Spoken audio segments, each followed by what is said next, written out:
জানাজার নামাজের পর দোয়া করাতে কোনো সমস্যা নেই। আমাদের যখন থেকে বুঝ হয়েছে দেখেছি দোয়া করা হয়, আর আল্লাহর নিকট তো দোয়াই করা হচ্ছে। আর যদি কেউ নিষেধ করে থাকে তাহলে তাকেই দলিল দিতে হবে যে নামাজে জানাজার পর দোয়া করা কোনো গুনাহের কাজ। যদি নিষেধাজ্ঞা না থাকে, কোথাও নিষেধাজ্ঞা নেই হাদিসে পাকে বা শরীয়তের মধ্যে, সেক্ষেত্রে জায়েজ হবে। আলা রাসূলুল্লাহি সাল্লাল্লাহু তাআলা আলাইহি ওয়াসাল্লাম ইযা সাল্লাইতুম আলাল মাইয়িতি ফাখলিসু লাহু দুআ।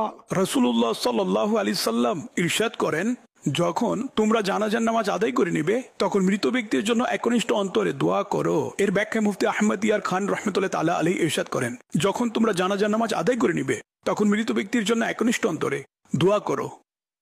এর দ্বারা দোয়া নামাজে জানাজার পর প্রমাণিত হয়। স্মরণ রাখবেন, জানাজার নামাজের পর দোয়া করা সুন্নতে রাসূলুল্লাহ সাল্লাল্লাহু আলাইহি সাল্লাম আর সাহাবাদের সুন্নত। যেমন নবী পাক সাল্লাল্লাহু আলাইহি সাল্লাম হাবশার বাদশাহ নাজ্জাশীর জানাজার নামাজ আদায় করেছেন এবং পরে দোয়াও করেছেন। হযরত আব্দুল্লাহ ইবনে সালাম রাদিয়াল্লাহু আনহু একটি জানাজায় উপস্থিত ছিলেন।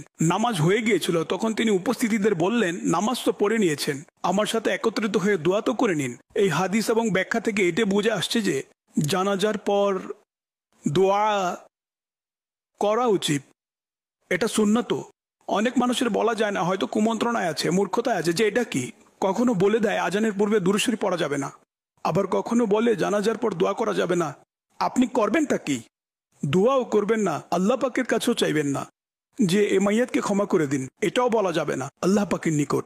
যখন আল্লাহর রাসূল সাল্লাল্লাহু আলাইহি সাল্লাম দোয়া করেছেন, সাহাবীরা করেছেন, কাজে একদমই এই ধরনের কুমন্ত্রণা প্রশ্রয় দিবেন না।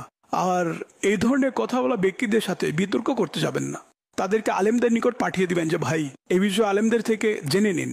আমরা তো করবই দোয়া, তো আর দোয়া ও মুখল ইবাদা, দোয়া তো ইবাদতের মগজ। এটা তো সাধারণ একটি ইবাদত দোয়া করা। যে সময়গুলোতে নিষেধাজ্ঞা নেই সেই সময়গুলোতে মানুষ দোয়া করতে পারবে।